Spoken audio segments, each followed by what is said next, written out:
عملنا فلوس كده كده جوتشي شوز كده كده شي فلاش بوز كده. تصدر اسم الفنانة شيرين رضا ترند مواقع التواصل الاجتماعي خلال الساعات الماضية بعد أن تداول ناشطون صورة إطلالتها بإحدى فعاليات مهرجان البحر الأحمر السينمائي الدولي والمقام حاليا بالسعودية.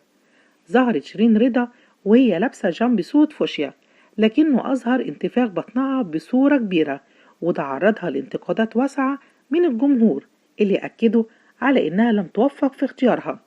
وجاءت أبرز تعليقات الجماهير: بطنها مش طبيعية، في حاجة غلط، هي حامل ولا إيه؟